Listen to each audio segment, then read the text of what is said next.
सर्वांचं स्वागत आहे आजच्या या सखोल विश्लेषणात. आजचा आपला विषय खऱ्या अर्थानं आपल्याला थेट एका घनदाट जंगलाच्या मध्यभागी घेऊन जाणार आहे. होय, अत्यंत रंजक आणि तितकाच माहितीपूर्ण असा हा विषय आहे. नक्कीच. आणि विशेषतः जे लोक MPSC म्हणजेच महाराष्ट्र लोकसेवा आयोगाच्या परीक्षांची तयारी करत आहेत त्यांच्यासाठी आजची ही चर्चा खूपच महत्त्वाची ठरणार आहे. आणि आजचा आपला मुख्य विषय आहे महाराष्ट्रातील व्याघ्र प्रकल्प आणि वन्यजीव संवर्धन. हो, पण बघा, मुळात या सगळ्या आकडेवारी आणि भूगोलात शिरण्यापूर्वी मला एक अतिशय धक्कादायक गोष्ट इथे सांगायची आहे. कोणती? म्हणजे 2022च्या अखिल भारतीय व्याघ्र गणनेनुसार महाराष्ट्रामध्ये एकूण 444 वाघ आहेत. बरोबर. इथपर्यंत सगळं ठीक वाटतं, पण खरी गोम पुढेच आहे. या 444 पैकी तब्बल 440 वाघ फक्त आणि फक्त एकाच भागात म्हणजे विदर्भात आढळतात. हो, हे खरंच आश्चर्यकारक आहे. म्हणजे बघा, उरलेल्या संपूर्ण महाराष्ट्राच्या वाट्याला फक्त 4 वाघ. हे असं कसं शक्य आहे?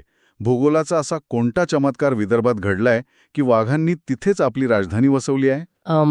हा आकडा पहिल्यांदा ऐकल्यावर कुणालाही धक्का बसेल असाच आहे. पण यामागे एक अत्यंत भक्कम भौगोलिक आणि नैसर्गिक कारण दडलेले आहे. विदर्भाचे जंगल हे प्रामुख्याने पानझडीचं जंगल आहे, ज्याला आपण डेसिड्युअस फॉरेस्ट म्हणतो. या जंगलांमध्ये गवताळ प्रदेश मुबलक प्रमाणात उपलब्ध असतो. म्हणजे जिथे गवत जास्त तिथे तृणभक्षक प्राणी जास्त. अगदी बरोबर. जिथे गवत तिथे हरिण, सांबर, चितळ यांची संख्या जास्त असते. आणि साहजिकच जिथे भक्ष्य जास्त तिथे वाघांची संख्या वाढणारच. हे एक साखळीसारखं आहे तर. होय. आणि याशिवाय विदर्भाचे जंगले ही सलग आहेत. ती थेट मध्य प्रदेशातील महाकाय जंगलांना जाऊन मिळतात.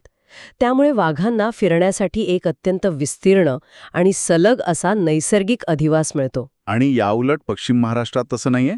मानवी वस्त्यांमुळे किंवा भौगोलिक रचनेमुळे जास्त विखुरलेली आहेत. म्हणूनच विदर्भ हा वाघांचा बालेकिल्ला बनला आहे. पण आता या सद्यस्थितीपर्यंत आपण कसे पोहोचलो हे समजून घेण्यासाठी आपल्याला थोडे इतिहासात जावे लागेल. म्हणजे प्रोजेक्ट टायगरची सुरुवात. होय. भारतात व्याघ्र संवर्धनाचे खऱ्या अर्थाने पहिले मोठे पाऊल पडले ते 1 एप्रिल 1973 रोजी. तत्कालीन पंतप्रधान इंदिरा गांधी यांच्या काळात प्रोजेक्ट टायगर ही अतिशय महत्वाकांक्षी योजना सुरू करण्यात आली. आणि मला वाटतं ऐकणाऱ्यांसाठी हे लक्षात ठेवणं महत्वाचं आहे की महाराष्ट्रासाठी ही खूप अभिमानाची गोष्ट होती. नक्कीच होती. कारण सुरुवातीला संपूर्ण देशात जे फक्त 9 व्याघ्र प्रकल्प निवडले गेले होते त्यात महाराष्ट्रातील एका प्रकल्पाचा समावेश होता, तो म्हणजे मेळघाट. अगदी अचूक. म्हणजे 1973 साली आपण जो पाया रचला त्याचाच परिणाम म्हणून आज 2022च्या गणनेनुसार आपण 444 वाघांसह देशात 5व्या क्रमांकावर अभिमानाने उभे आहोत. हो. आणि सद्यस्थितीत राज्यात 6 राष्ट्रीय उद्याने आणि 6 व्याघ्र प्रकल्प आहेत. दर 4 वर्षांनी होणारी ही गणना आणि आपला 5वा क्रमांक या नोंदी परीक्षेसाठी अत्यंत महत्त्वाच्या आहेत. म्हणजे आपल्याला या 6 प्रकल्पांबद्दल सविस्तर जाणून घेणं गरजेचं आहे. होय. तर मग आपण हे जे 6 व्याघ्र प्रकल्प आहेत त्यांच्या अगदी मुळाशी जाऊया. सुरुवात करूया द बिग 3 पासून. The big 3? हो, म्हणजे महाराष्ट्रातील 3 सर्वात मोठे आणि वजनी प्रकल्पांपासून. यात सगळ्यात आधी अर्थातच मेळघाट व्याघ्र प्रकल्प येतो. अमरावती जिल्ह्यात असलेला मेळघाट व्याघ्र प्रकल्प हा महाराष्ट्रातील पहिला आणि आकाराने सर्वात मोठा प्रकल्प आहे. सर्वात मोठा म्हणजे नेमकं किती? याच्या क्षेत्रफळ ऐकल्यावर त्याचा अवाढ्यपणाची कल्पना येईल. तब्बल 2768 चौरस किलोमीटर. अरे बापरे. हो. हे समजून घेण्यासाठी असे समजा की गोवा राज्याच्या निम्म्याहून अधिक क्षेत्रफळ फक्त या एका जंगलाने व्यापले आहे. कमाल आहे. यात 1500 चौरस किलोमीटरचे गाभा क्षेत्र आणि 1268 चौरस किलोमीटरचे बफर क्षेत्र आहे. भौगोलिकदृष्ट्या हा प्रकल्प सातपुडा पर्वतरांगांच्या दक्षिण भागात वसलेला आहे. ज्याला आपण गविलगड डोंगररांगा म्हणतो तिथे ना? अगदी बरोबर. आणि विशेष म्हणजे यातच गुगामर राष्ट्रीय उद्यान देखील समाविष्ट आहे. आता एवढा मोठा विस्तार असल्यामुळेच कदाचित तिथे पाण्याचे स्रोत खूप महत्वाचे ठरतात. नक्कीच. नद्यांशिवाय जंगल जिवंत राहू शकत नाही. आणि म्हणूनच व्याख्यान नोंदींमध्ये मेळघाट प्रकल्पातून वाहणाऱ्या नद्यांचा विशेष उल्लेख आहे. तापी नदीच्या उपनद्या जसे की सिपना, खपरा, खांडू, गाडगा आणि डोलार. हो. या नद्यांची नावे खूप महत्वाची आहेत. आता परीक्षेचा अभ्यास करताना ही नावे पाठ करणे कधीकधी कंटाळवाणे वाटू शकते. पण जर आपण या नद्यांकडे नुसते पाण्याचे प्रवाह म्हणून न पाहता या 2768 चौरस किलोमीटरच्या अफाट जंगलाच्या रक्तवाहिन्या म्हणून पाहिले तर त्यांचं महत्त्व समजते. खूप छान उदाहरण दिलं तुम्ही. या नद्या नसत्या तर उन्हाळ्यात हे जंगल ओसाड पडले असते. 2022च्या गणनेनुसार या मेळघाट प्रकल्पात 57 वाघ आहेत. एक सेकंड, मला इथे एक प्रश्न पडतोय. विचारा ना. मेळघाट सर्वात मोठा असूनही तिथे 57 वाघ आहेत. बरोबर. पण सर्वाधिक वाघ तिथे नाही आहेत. सर्वाधिक वाघ चंद्रपूरला आहेत ना. हां, अत्यंत अचूक निरीक्षणाचा भाग आहे. आणि इथूनच आपण वळतो आपल्या दुसऱ्या मोठ्या प्रकल्पाकडे. चंद्रपूर जिल्ह्यातील ताडोबा अंधारी व्याघ्र प्रकल्प. बरोबर. ताडोबा हे महाराष्ट्रातील सर्वात जुने राष्ट्रीय उद्यान आहे, ज्याची स्थापना 1955 मध्ये झाली. म्हणजे व्याघ्र प्रकल्पाचा दर्जा मिळण्याच्या खूप आधीपासून. होय. नंतर 1995 मध्ये ताडोबा उद्यान आणि त्याच्या शेजारी असलेले अंधारी अभयारण्य या दोन्हींना एकत्र करून हा देशातील 20वा व्याघ्र प्रकल्प बनवण्यात आला. तुम्ही जो मगाशी मुद्दा मांडला तो अगदी खरा आहे. सर्वाधिक वाघांचा ना? हो. 2022च्या अहवालानुसार महाराष्ट्रात सर्वाधिक वाघ याच प्रकल्पात आहेत. तब्बल 97 वाघ. 97 वाघ. म्हणजे मेळघाटपेक्षा आकाराने लहान असूनही ताडोबात एवढी घनता कशी काय? याचं मुख्य कारण म्हणजे तिथली संवर्धन व्यवस्था, पाण्याची वर्षभर असणारी उपलब्धता आणि तृणभक्षक प्राण्यांची प्रचंड मोठी साखळी. चला, हे जरा उलगडून पाहूया. मला या नावामागची गोष्ट नेहमीच रंजक वाटते. ताडोबा अंधारी या नावामागची? हो. हे नाव कसे पडले तर या भागात राहणाऱ्या स्थानिक आदिवासी समाजाचे एक दैवत आहे, ज्याचं नाव तारू आहे. बरोबर. या तारू देवावरून या जंगलाला ताडोबा हे नाव मिळालं. आणि या जंगलाच्या अगदी मध्यातून एक नदी वाहते, जिचं नाव आहे अंधारी नदी. म्हणून ताडोबा अंधारी. आदिवासींची संस्कृती आणि निसर्गाची देणगी या दोन्हींचा संगम होऊन हे नाव तयार झाले आहे. म्हणजे जागेची मोठी स्पर्धा निर्माण होत असणार ना. वाघ हा तसाही स्वतःचा स्वतंत्र प्रदेश किंवा टेरिटरी राखून असणारा प्राणी आहे. हो. एक वाघ दुसऱ्या वाघाला आपल्या हद्दीत येऊ देत नाही. मग हे जे अतिरिक्त वाघ आहेत ते जातात कुठे? याच प्रश्नाचं उत्तर आपल्याला नागपूर जिल्ह्यातील आपल्या तिसऱ्या प्रकल्पाकडे घेऊन जाते. पेंच व्याघ्र प्रकल्प. पेंच. जेव्हा ताडोबासारख्या जंगलात वाघांची संख्या वाढते आणि टेरिटरीसाठी संघर्ष सुरू होतो, तेव्हा तरुण वाघ नवीन प्रदेशाच्या शोधात बाहेर पडतात. पेंच हा असाच एक महत्वाचा दुवा आहे. पेंचचे क्षेत्रफळ साधारण किती आहे? याचे क्षेत्रफळ 741 चौरस किलोमीटर आहे आणि या संरक्षित क्षेत्रातून उत्तर दक्षिण वाहणाऱ्या पेंच नदीवरून याला हे नाव पडलं आहे. म्हणजे इथेही नदीचा संदर्भ आलाच. हो. पण या प्रकल्पाची सर्वात मोठी खासियत माहितीये काय? हा प्रकल्प फक्त महाराष्ट्रातच मर्यादित नाहीये. म्हणजे तो सीमा ओलांडून जातो? होय. हा मध्य प्रदेश आणि महाराष्ट्र या दोन राज्यांना जोडणारा एक सलग जंगलपट्टा आहे. हा एक नैसर्गिक पूल असल्यासारखा आहे. 2022 नुसार पेंचमध्ये 48 वाघ आहेत. म्हणजे आपण जे सुरुवातीला विदर्भातील वाघांचे वर्चस्व पाहिले त्याचे चित्र आता हळूहळू स्पष्ट होत आहे. नक्कीच. मेळघाटचे विस्तीर्ण क्षेत्र, ताडोबाची प्रचंड घनता आणि पेंचचा आंतरराज्यीय विस्तार. बरोबर. पण आता मला त्या उरलेल्या 4 वाघांबद्दल जाणून घ्यायची उत्सुकता आहे. विदर्भाबाहेर असा कोणता प्रकल्प आहे जिथे हे वाघ आहेत? तो आहे आपला सह्याद्री व्याघ्र प्रकल्प. हा विदर्भाबाहेरचा आणि पश्चिम महाराष्ट्रातील राज्यातील एकमेव व्याघ्र प्रकल्प आहे. हा पश्चिम घाटाचा भाग आहे ना? होय. सातारा, सांगली, कोल्हापूर आणि रत्नागिरी अशा 4 जिल्ह्यांच्या सीमांवर हा पसरलेला आहे. म्हणजे खूप मोठा पट्टा आहे हा सुद्धा. हो. चांदोली राष्ट्रीय उद्यान आणि कोयना वन्यजीव अभयारण्य या 2 अतिशय घनदाट आणि पावसाळी जंगलांना जोडून हा व्याघ्र प्रकल्प बनवण्यात आला आहे. इथली भौगोलिक परिस्थिती विदर्भापेक्षा पूर्णपणे वेगळी आहे, जिथे डोंगर, दऱ्या आणि अतिशय दाट झाडी आहे. पण इथे वाघांची संख्या खूपच कमी आहे, बरोबर? हो, खूपच नगण्य आहे. आणि म्हणूनच इथे एक अतिशय महत्वाकांक्षी प्रयोग करण्यात आला. हिरकणी वाघिणीची गोष्ट. हो, हे स्थलांतर खूप चर्चेत होतं. ऐकणाऱ्यांना सांगायला आवडेल की सह्याद्री प्रकल्पात वाघांची संख्या वाढावी म्हणून थेट विदर्भातील पेंच व्याघ्र प्रकल्पातून हिरकणी नावाच्या एका वाघिणीचं स्थलांतर म्हणजेच ट्रान्सलोकेशन करण्यात आले आणि तिला कोयना अभयारण्यात शोधण्यात आले. अगदी बरोबर. हे नुसतं एका वाक्यात वाचायला खूप सोपे वाटते, पण प्रत्यक्षात विचार करा. एका 150-200 किलोच्या हिंस्र स्वापदाला जंगलात शोधणे, त्याला गुंगीचं औषध देणे, त्याला एका विशेष वाहनातून शेकडो किलोमीटरचा प्रवास करून दुसऱ्या टोकाच्या जंगलात नेणे, हे अत्यंत तणावपूर्ण आणि धोक्याचे काम असते. नक्कीच. हे वनविभागासाठी एका मोठ्या मोहिमेसारखेच असते.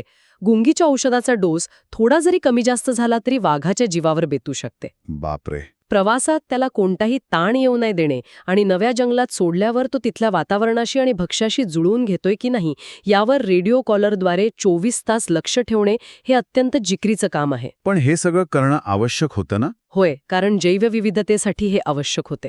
सह्याद्रीसारख्या उत्तम अधिवासात वाघ नसणे हे परिसंस्थेच्या दृष्टीने नुकसानकारक आहे. खरे. आता या पश्चिम महाराष्ट्राच्या सफारीनंतर आपण पुन्हा एकदा विदर्भाकडे वळूया. आपला 5वा प्रकल्प आहे नवेगाव नागझिरा व्याघ्र प्रकल्प. जो गोंदिया आणि भंडारा जिल्ह्यांमध्ये विस्तारलेला आहे. बरोबर. या प्रकल्पाचे क्षेत्रफळ 656 चौरस किलोमीटर आहे आणि याच्या केंद्रस्थानी असलेला नागझिरा तलाव हा या जंगलाचा जणू आत्मा आहे. कोणत्याही जंगलात पाण्याचा मोठा साठा असणे म्हणजे तिथे वन्यजीवांची रेलचेल असणारच. नक्कीच. 2022च्या गणनेनुसार तिथे 11 वाघ आहेत. हा एक नैसर्गिकरित्या अत्यंत समृद्ध असा पट्टा आहे. पण यानंतर जो 6वा प्रकल्प येतो त्याची आकडेवारी वाचून मला थोडं आश्चर्य वाटलं. तुम्ही बोर व्याघ्र प्रकल्पाबद्दल बोलत आहात ना? हो, बोर व्याघ्र प्रकल्प जो वर्धा आणि नागपूर जिल्ह्यांमध्ये आहे. 2014मध्ये याला व्याघ्र प्रकल्पाचा दर्जा मिळाला. पण याचं क्षेत्रफळ फक्त 138.12 चौरस किलोमीटर आहे. बरोबर आहे. म्हणजे 138 चौरस किलोमीटर म्हणजे एका मध्यम आकाराच्या शहराच्या हद्दी एवढीच ही जागा झाली. वाघासारख्या प्राण्यासाठी जो एका दिवसात 30-40 किलोमीटर सहज फिरू शकतो, त्याच्यासाठी हा एवढासा प्रकल्प बनवण्याची काय गरज होती? हा प्रश्न वरवर पाहता खूप रास्त वाटतो. आकाराने हा देशातील आणि महाराष्ट्रातील सर्वात लहान व्याघ्र प्रकल्प आहे. हो, तिथे 2022 नुसार 9 वाघ आहेत. पण बोरचं महत्त्व त्याच्या आकारात नसून त्याच्या स्थानात दडलेले आहे. स्थानात म्हणजे भौगोलिकदृष्ट्या? हो, बोर हा प्रकल्प पेंच, ताडोबा आणि मेळघाट या 3 महाकाय प्रकल्पांना जोडणाऱ्या वन्यजीव भ्रमणी मार्गावर म्हणजेच टायगर कॉरिडॉरवर अगदी मध्यभागी स्थित आहे. अच्छा. हे समजून घेण्यासाठी बोरला एक प्रकारचा हायवेवरील महत्त्वाचा थांबा समजा. वाघ जेव्हा एका मोठ्या जंगलातून दुसऱ्या जंगलात स्थलांतर करतात तेव्हा त्यांना मध्ये विश्रांतीसाठी, लपण्यासाठी आणि भक्ष्यासाठी सुरक्षित जागा लागते. बोर प्रकल्प हीच सुरक्षित जागा पुरवतो. भारीच. म्हणजे हा एक प्रकारचा जंगलांचा एक्सप्रेसवे आहे तर. हो, अगदी तसंच समजा. आणि इथेच आपण या व्याख्यान नोंदींच्या 3ऱ्या आणि अतिशय संकल्पनात्मक टप्प्याकडे पोचतो. MPSC मुख्य परीक्षेसाठी या ज्या संकल्पना आहेत त्या फक्त पाठ करून चालत नाहीत, तर त्या मुळातून समजणे आवश्यक आहे. नक्कीच. संकल्पना स्पष्ट असल्याशिवाय उत्तरे लिहिता येत नाहीत. यातली पहिली संकल्पना आहे गाभा आणि बफर क्षेत्र, म्हणजेच कोर आणि बफर झोन. आता हे समजून घेण्यासाठी आपण एका संगीत मैफिलीचे किंवा कॉन्सर्टचं उदाहरण घेऊया. सांगा पाहू. स्टेजच्या अगदी समोरचा जो भाग असतो तो VIP झोन असतो. तिथे कोणालाही विनाकारण जाण्याची परवानगी नसते. तिथे कडक नियम असतात. आणि त्याच्या मागे जो मोठा भाग असतो तो जनरल स्टँडिंग एरिया असतो, जिथे लोक थोडे मोकळेपणाने वावरू शकतात. हे उदाहरण अगदी समर्पक आहे. जंगलातील हा जो VIP झोन असतो त्याला गाभा क्षेत्र किंवा क्रिटिकल टायगर हॅबिटॅट म्हणतात. जिथे सर्वसामान्यांना प्रवेश नसतो. अगदी बरोबर. या क्षेत्राचा मुख्य नियम म्हणजे हे पूर्णपणे मानवी हस्तक्षेपाविना म्हणजेच इनव्हायोलेट ठेवले जाते. तिथे मानवी वस्तीला, रस्ते बांधणीला, शेतीला किंवा अगदी गुरे चारण्यालाही सक्त मनाई असते. म्हणजे ते फक्त वाघांसाठीच राखीव असते. हो, हे फक्त आणि फक्त वाघांच्या प्रजननासाठी आणि सुरक्षिततेसाठी राखीव असते. दुसरीकडे या गाभा क्षेत्राच्या आजूबाजूला एक संरक्षक कवच म्हणून बफर क्षेत्र असते, जो आपला जनरल एरिया झाला. बरोबर. तिथे मानव आणि वन्यजीव सह अस्तित्वाने राहतात. म्हणजे तिथे लोकांना राहायला परवानगी असते. हो, तिथे असणाऱ्या स्थानिक गावांच्या आणि आदिवासींच्या काही पारंपरिक हक्कांना, जसे की ठराविक प्रमाणात जंगलातील उत्पादने गोळा करणे, याला मान्यता असते. त्यामुळे अभ्यासासाठी हे समीकरण खूप सोपे आहे बघा. गाभा क्षेत्र बरोबर 0 मानवी हस्तक्षेप आणि बफर क्षेत्र बरोबर नियंत्रित सहअस्तित्व. अतिशय सोप्या शब्दात सांगितलं. आता मगाशी आपण ज्या वन्यजीव भ्रमण मार्गाचा म्हणजे कॉरिडॉरचा उल्लेख केला त्याबद्दल एक शास्त्रीय मुद्दा इथे स्पष्ट करणं मला गरजेचं वाटतं. हो, कॉरिडॉरचे महत्त्व फक्त थांब्यापुरते मर्यादित नाहीये. तेच मला विचारायचं होतं की वाघांना एका जंगलातून दुसऱ्या जंगलात जाण्यासाठी हे नैसर्गिक रस्ते का लागतात? त्यांना एकाच जंगलात राहायला काय अडचण आहे? याचे सर्वात मोठे कारण आहे जनुकीय देवाणघेवाण किंवा जेनेटिक एक्सचेंज. म्हणजे? समजा इतिहासातील एखाद्या राजघराण्याचं उदाहरण घ्या. जर एखाद्या राजघराण्याने वर्षानुवर्षे फक्त आपल्याच कुटुंबात किंवा अगदी जवळच्या नात्यात विवाह केले तर काही पिढ्यांनंतर त्यांच्यात जनुकीय दोष निर्माण होतात. हो, आणि त्यांची रोगप्रतिकारक शक्ती कमी होते. अगदी. तेच जंगलातही घडते. जर एकाच जंगलातील वाघ पिढ्यानपिढ्या तिथेच राहिले आणि त्यांच्यातच प्रजनन झाले तर इनब्रीडिंगमुळे त्यांची प्रजाती कमकुवत होऊ शकते. अच्छा, म्हणजे नवीन रक्त मिसळणं गरजेचं असते. बरोबर. नवीन आणि सशक्त जनुके मिसळण्यासाठी वाघांनी एका जंगलातून दुसऱ्या जंगलात जाणे, नव्या जोडीदारांचा शोध घेणे निसर्गतः आवश्यक असते. म्हणूनच ताडोबा ते बोर सारखे कॉरिडॉर्स हे वाघांच्या दीर्घकालीन अस्तित्वासाठी जीवनवाहिनी आहेत. म्हणजे हे कॉरिडॉर खऱ्या अर्थाने बायोलॉजिकल हायवे आहेत. होय. पण जसे हायवेवर अपघात होऊ नयेत म्हणून हायवे पेट्रोलिंग असते, तसेच या जंगलांच्या आणि वाघांच्या संरक्षणासाठी सुद्धा एक विशेष यंत्रणा उभी करण्यात आली आहे. तुम्ही STPF बद्दल बोलत आहात? होय, विशेष व्याघ्र संरक्षण दल किंवा special tiger protection force. National tiger conservation authority म्हणजेच NTCAच्या मदतीने महाराष्ट्रात खास वाघांच्या संरक्षणासाठी ही फोर्स तयार करण्यात आली आहे. हे सुरक्षेच्या दृष्टीने खूप महत्त्वाचं पाऊल आहे.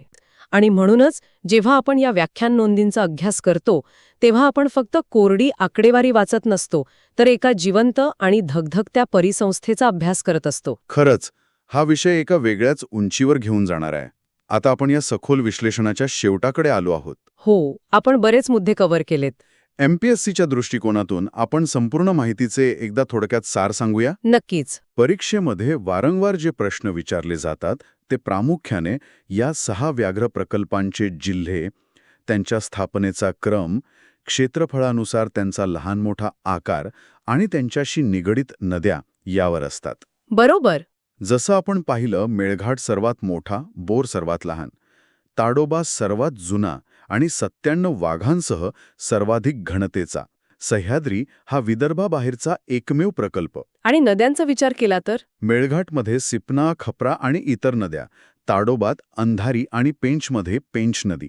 या सर्व गोष्टी व्यवस्थित लिहून नकाशावर आखून लक्षात ठेवल्या तर परीक्षेसाठी त्या अत्यंत उपयुक्त ठरतील. अगदी बरोबर. या सर्व अभ्यासाच्या आणि चर्चेच्या शेवटी एका नवीन आणि अतिशय महत्त्वाच्या दृष्टिकोनावर विचार करणे मला गरजेचे वाटते. कोणता दृष्टिकोन? आज आपण पाहिले की वाघांची संख्या वाढून ती 444 वर पोहोचली आहे. हे आपल्या वनविभागाचे, STPFचे आणि संवर्धनाचे खूप मोठे यश आहे. नक्कीच, त्यात काही वादच नाही. पण एका बाजूला वाघ वाढत आहेत आणि दुसऱ्या बाजूला मानवी वसाहती, रस्ते, धरणे आणि इतर पायाभूत सुविधांचाही प्रचंड वेगाने विस्तार होत आहे. हो, विकास तर थांबवता येत नाही. मग चंद्रपूरसारख्या भागात जिथे वाघांची घनता आधीच सर्वाधिक आहे, तिथे भविष्यात जेव्हा हे सर्व नैसर्गिक कॉरिडॉर्स किंवा भ्रमणमार्ग मानवी अतिक्रमणामुळे आणि वाघांच्या वाढत्या संख्येमुळे संपृक्त होतील म्हणजे पूर्णपणे हाऊसफुल होतील, तेव्हा या नवीन जन्माला येणाऱ्या वाघांसाठी आपण नवीन प्रदेश कुठून आणणार आहोत? बापरे, हा विचार खरोखरच अंगावर काटा आणणार आहे. म्हणजे एका यशस्वी संवर्धन मोहिमेचाच हा एक भयानक साईड इफेक्ट असू शकतो. अगदी तसंच. एका मर्यादेपलीकडे आपण जंगलाचा आकार वाढवू शकत नाही. मग जेव्हा जंगल अपुरे पडेल तेव्हा हा जो मानव वन्यजीव संघर्ष आज आपण पाहतोय तो भविष्यात किती भीषण रूप धारण करेल? हा प्रश्न खरंच विचार करायला लावणार आहे. मानव आणि वन्यजीव यांच्यात समतोल राखण्याचं हे शिवधनुष्य आपण एक समाज म्हणून आणि प्रशासन म्हणून भविष्यात कसे पेलणार आहोत, हा खऱ्या अर्थाने सर्वांनी अंतर्मुख होऊन विचार करण्यासारखा प्रश्न आहे. एका बाजूला संवर्धनाचे अतुलनीय यश आणि दुसरीकडे भविष्यातील एक अत्यंत भयानक आव्हान. आजचा हा विचार ऐकणाऱ्यांच्या डोक्यात नक्कीच बराच काळ घोळत राहील असाच आहे. होय, निसर्गाचा समतोल राखणं हे एक निरंतर चालणारं काम आहे. अभ्यास करताना या व्याख्यान नोंदी पुन्हा जेव्हा वाचल्या जातील तेव्हा फक्त आकडे आणि नावे पाठ न करता या जंगलाच्या आणि वाघांच्या भविष्याचाही नक्की विचार केला जावा अशी अपेक्षा आहे. नक्कीच. याच विचार करायला लावणाऱ्या प्रश्नावर आपण आजच्या या अत्यंत माहितीपूर्ण आणि रंजक सखोल विश्लेषणाचा इथे शेवट करूया. ऐकत रहा, निसर्गाला समजून घेत रहा आणि नेहमी जिज्ञासू रहा. धन्यवाद. धन्यवाद.